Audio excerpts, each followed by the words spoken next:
Okay, so update natin 3 months starting nung nabili natin yung DDPi. Yung DDPi X5 Pro tsaka yung Z50. So, spoiler na, hindi na natin papatagalin.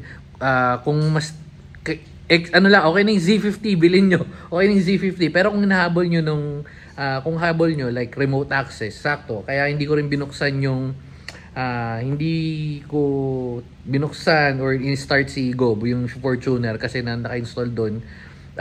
Di ko alam, di ko pa rin ma-explain ngayon kasi pagkalipat ko ng phone, yung dati kong iPhone, hindi siya nagko-connect, pero after kong mag-switch, gumana yung remote access. So dahil dyan, kailangan natin pala ng isang phone. So wait lang, hirap tayo ng cellphone. So nakahiram na tayo ng cellphone ni Bekbek. Kasi kunin ko dapat yung camera kaso tinatabad ako. Anyway, so pakita ko sa inyo yung application niya. Ito, DDPi. Switch tayo. Yung app, di ko alam kung medyo malabo lang yung camera niya, pero malabo talaga, men. Tanggalin mo na nga, akin na. Okay na yan. Nagreklamo itong tabatchoy na. Ito nga, bulet. So ayan, kung parang gusto kong kunin camera ng isa. Pero ayan, Tanggalin mo na. wait lang, ito tatanggalin na natin muna yung labo ng cellphone niya. Yan, medyo nakaka-focus na, pero pakita ko na lang din sa inyo. So, napapansin nyo, naka-slip to. Ito yung ito yung X5 Pro. So, kahit yung X5 Pro, dati kasi laging naka-off lang yan. Nung nagpalit nga ako ng phone, gumana na siya. Kasi dito gumagana dati. Anyway, yan, pakita ko sa inyo. So, pag-click mo lang, hindi ko pala hindi masyado nakita. So, ayun yung app, i-click nyo lang tong remote, yan. Medyo malabo yung camera eh. Pero basta yan, at i-click nyo yan remote viewing.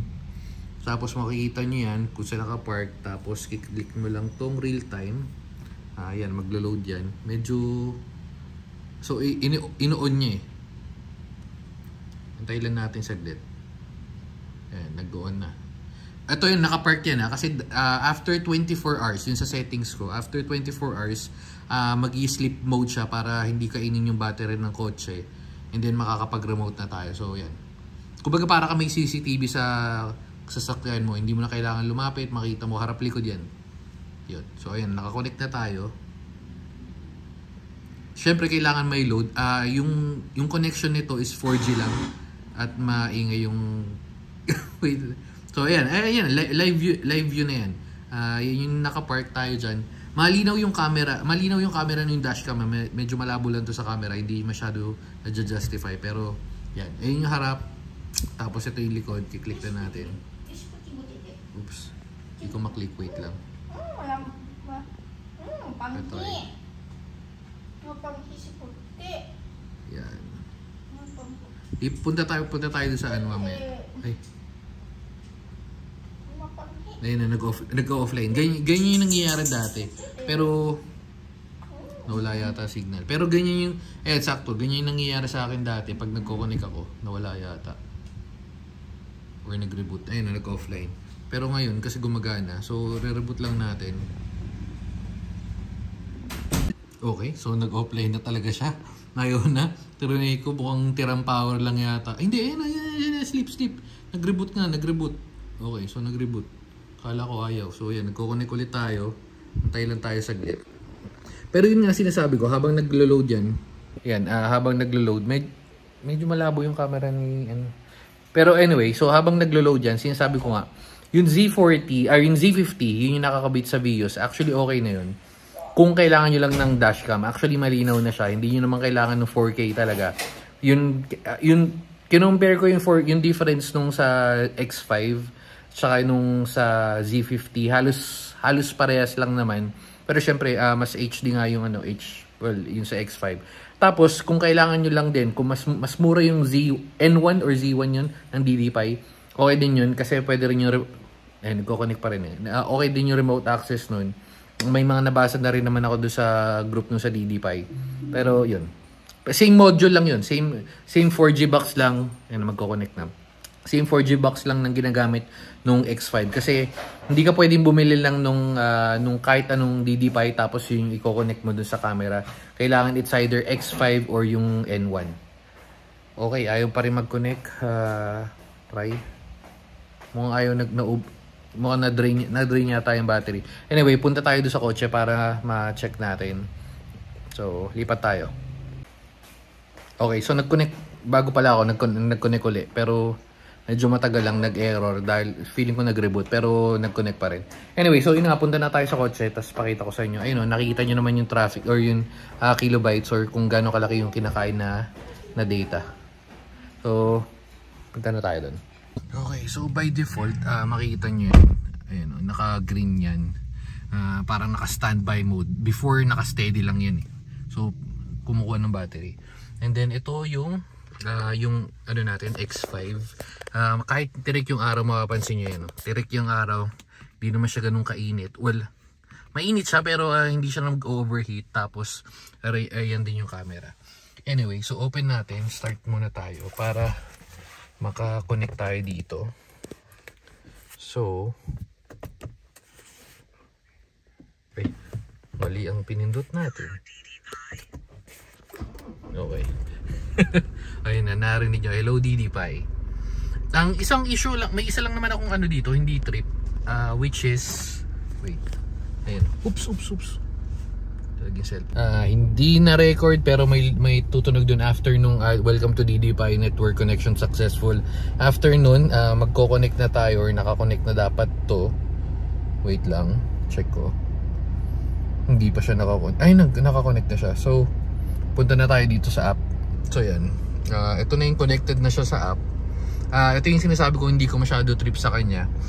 Nagka-issue rin ako dito na after ko magpalit ng phone na hindi ako makalagin, hindi ko alam kung bakit, pero yan. Pero na-reset ko naman din eventually after 5 days. Yan, naka-remote online tayo pero syempre dito na tayo, connect to Wi-Fi. Wait lang. Naka-connect na. Okay, so yan, dapat naka-connect na ako. Yun. Ayun ang isang issue na sinasabi ko. Pag naka-connect, hindi ko alam kung nabanggit ko na doon sa dating video pero kasi 3 months na. So pag naka-connect or pag naka-open tong app na to, unlike nung Z50, same goes for Z40, magagamit mo siya. Yan o. So pag naka-connect na ganyan, wala, hindi mo nagre-record. So anyway, isa yon. So and then yung pangalawa is ito, naka-record yan. Ay, hindi pala naka-record yan, sorry. Ang sinasabi ko yan yung pagbabalikan nyo. Kung kailangan nyo mag-download, like yan, babalikan natin. So, sabihin na natin yan. Kung kailangan nyo mag-download, which pipindutin natin to, unlike yung sa Z40 uli or Z50, yung sa, ayan, sa BIOS, lilipat tayo dyan mamaya. Kailangan mo lang yan, ihintayin mo yan eh. Ayan o. Ihintayin mo mag-connect or mag-download. After nun, tsaka mo piperes yung complete. And then dun dun mo pwede. Nagre-reflect eh. Wala. Nagre-reflect talaga. Okay na muna yan. Pinapakita ko sa inyo kasi para nakita nyo sa app mismo. Pwede ko naman mag-screen recording pero feeling ko mas okay itong ganito. Para nakita nyo yung DD5. Yan. Anyway, so hindi ko na i-complete yan. Hindi ko natatapusin yung buong streaming. I-complete na lang natin. Tapos siya after mag-save to local album, tsaka natin makikita or tsaka natin mapupuntahan yung sa videos. Tapos hindi yung sa local album na nandito yan. Kasi meron din ditong ano sila eh. Yan o, sa device settings. Tapos, ay, wait. Ito pala. Yan. Yung sa local album. Okay, nandito na siya ngayon. Dati wala. Okay, so, good na siya. Ewan ko anong nangyari, pero nandito na siya ngayon. So, yan, nag-download. Okay, since nag-download naman siya, ang isa pang issue ko naman is, yan, mapapansin nyo front. Pinapakita ko niya sa inyo yung mga medyo hindi ko gusto sa kanya kasi halos lahat naman okay sa kanya. Anyway, so yan, front lang yan. Kung kailangan mo mag-download ng sa likod, kailangan mo bumalik, punta ka sa device, punta ka nito, tapos punta ka nyan, and then kailangan mong itap yun. Yan, kailangan mo itap yan, yung back, para mag-download uli. So yan, kiklik mo na naman yan and then magda-download yan. Mapapansin nyo mas mabilis kasi mas feeling ko mas maliit yung nagre-reflect lang yung ilaw pero okay na muna yan. So, and then ko-complete nyo, tapos magsasave sa local album, and then yan. So dahil nakita ko kanina nag-save, dati hindi ito nagsasave, hindi ko rin alam kung ano nangyari, pero ngayon mukhang okay na siya ata siya. So yan, harap likod yan. Okay. Well, since puro pangit naman na nasasabi natin, lagyan natin ng medyo maganda onte. Ito yun, nangyari sa akin nung di ko matandaan, pero sa last week yata or last 2 weeks, nalubak ako. Yan no. Nakuha niya yung lubak. Pakita ko sa inyo mabilis. Boom, ayun. Ay, hindi ramdam sa video. Ito yata.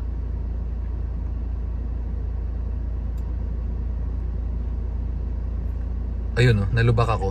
So since nalubak ako, nag-automatic siya nag-record. Ayun no, emergency. So pag may nangyaring ko ano sa kotse nyo, automatic siya magre-record. Yun yung maganda dun. Tapos, or nasa emergency. Yun lang naman. Tsaka yung maximum na recording niya is 3 minutes. So yun yung mga hindi ko masyado gusto. Pero other than that, ayan, makita nyo naman yung quality. Sobrang linaw. Yun. So kung ano naman yung difference ng sa Z50, lipat tayo doon. Okay, so dito tayo sa Vios. Ito yung Z50 nakakabit dito. Parehas lang. Ay, wait, mainit. Medyo mainit. Buksan muna natin. So bago tayo mag-start, yeah, medyo malayo. Ito rin pares maririnig nyo. Welcome to DD-Pi.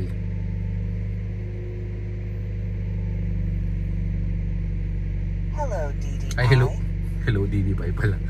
So yan. Ayan yun. Tapos sinasabi ko, ayan, makikita nyo na kagad na dito. Well, medyo ayan pala oh. Ayan oh.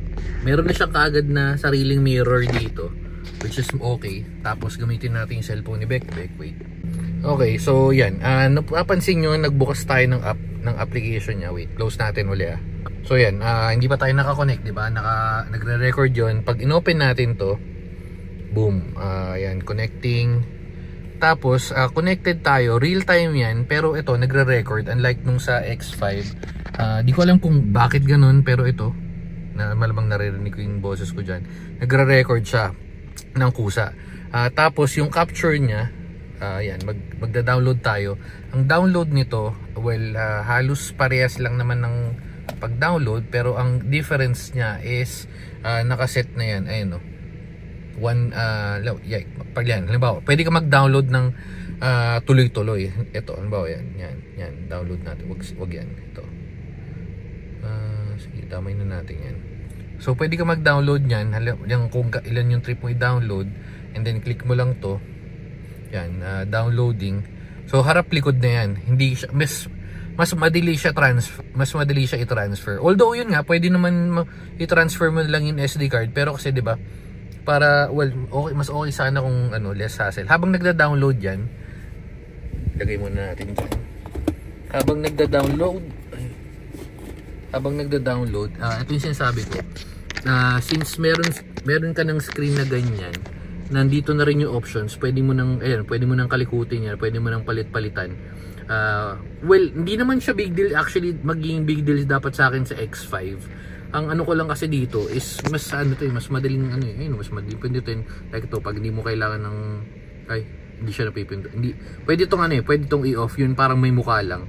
Pero connected kasi yung app eh. Tapos yan, nandiyan yung mga ibang settings, yan back. Ayun, yung settings. Yun. Oops. Downloading pa rin eh. Okay, so wait lang natin patapos yan, nagda-download pa rin. Pero yun nga sinasabi ko, mas sa akin, para mas madali gamitin yung Z50 or malamang parehas lang ng Z40 yan. Nag-assume lang ako pero wala akong Z40. Pero kung hindi mo naman talaga kailangan ng remote, like yung siguro malapit yung parking o kung malapit yung parking. Well, malapit naman actually, ito lang yung parking tapos ayun yung bahay. Ang sinasabi ko lang, halimbawa lalabas ka, kumain kayo sa labas or iwan mo yung parking, kung pwede mo silip-silipin yung kotse mo. Kung yun yung pinakahabol mo. Pero kung yung dashcam mo lang talaga mismo, okay na tong Z50 kasi parang additional 5,000, 6,000 rin. Pero kasi nakuha ko to nung sale nung November kasi November, January, February, March. December, January, February. Tama, 3 months. So yun, okay na sa akin yun, okay na sa akin yung Z50 ay, no. Ito lang, medyo matagal mag-transfer to compared dun sa Z50, X5. Pero yung X5 natin, parehas lang sila ng SD card. Baka sabihin kasi sa SD card, hindi siya sa XD card. Parehas lang siya ng SD card kasi parehas lang naman nung bumili ako, same lang. Ano yun, SanDisk Extreme Pro, parehas. Na 128. Tama, 128 kasi hindi pwede yun mas malaki dun eh. So, yun. Ayun lang. Pero yan, hintayin lang siguro natin to mag-download. Tapos pakita ko sa inyo yung quality. Okay, so nagtapos na mag-download. Punta na tayo sa list. Whoops. Punta tayo dito. Ayan, connected naman tayo. Tapos check natin sa local album. Ayan. So mapapansin nyo, ito yung pinakaunang malabo Yan. So pinakaunang setup natin yan. Dati pa. Tapos ito yung bago natin na download. Ilang ano to. Pero 1 minute lang to. Ayan o. Yan, medyo matagal yung pag-transfer, siguro mga umabot din ng ilang minuto eh. Pero ang sinasabi ko is pwede kang mamili dire-diretso unlike nyo sa X5. Or hindi ko lang sure kung meron pang ibang way, pero kasi ilang beses ko na kinalikot yung X5, ganun. Yun talaga eh, may babalikan mo 3 minutes lang. Ayun, yun lang yung napansin ko for the past 3 months na gamit namin tong dashcam. Pero so far so good. Diba? So yung likod, ito yung harap. Tapos pag naka pala yan, pag naka malamang na ano niya naman, na basa niya naman sa iba. Pag naka record yan, naka yan, tag dito, naka time lapse. Pwede niyo naman hindi time lapse. Pupunta kayo. Parehas lang to ng ng settings Kaya di na natin babalikan siya Enter device tayo. Tapos pupunta yun sa settings. Nandito sa time lapse ito, pwede nyo naman palitan. Pero syempre, kakain ng mas maraming space kung normal record, kaya naka-time lapse yan. Tapos, yung isa pang sinasabi ko, yung 24 hours yan. 24 hours or 48 hours. Feeling ko kasi pag 48 hours, medyo kakain na ng baterya ng sasakyan. Kaya okay na sa akin 24. Kung ginagamit nyo naman araw-araw yung sasakyan nyo, okay na yun. Ayun lang. So, ayun yung review natin. Again, ito yung Z50. So okay naman yung quality. Pakita ko na rin, wait. Confirm natin Oh, yan. 4K resolution rin naman. Pero yun nga, time lapse. Ayun 4K nakalagay. 4K resolution naman yan. Okay. Ayun lang. So kung para sa akin, kung again, depende talaga, pero kung normal na dashcam lang naman kailangan nyo, okay na yung Z50. Ito pala, kasi pero naman itong eksaktong ang tawag dito, basta yan yung yung gantong itong hindi ko alam yung tawag. Ayan, basta kung meron naman kasing ganto yung QCY, may nabibiling ganto kasi, pero feeling ko mas mahirap gamitin lalo na kung bagong driver, kasi si Bekbek bagong driver. Kaya mas okay sa kanya yung ganto na separate. Kasi pag nandito, pwede nyo ilagay yung harap likod. Ang naririnig ko na madalas na issue, lalo na yung sa mga, kasi nagpakabit kami ng head unit nung nasa Vios.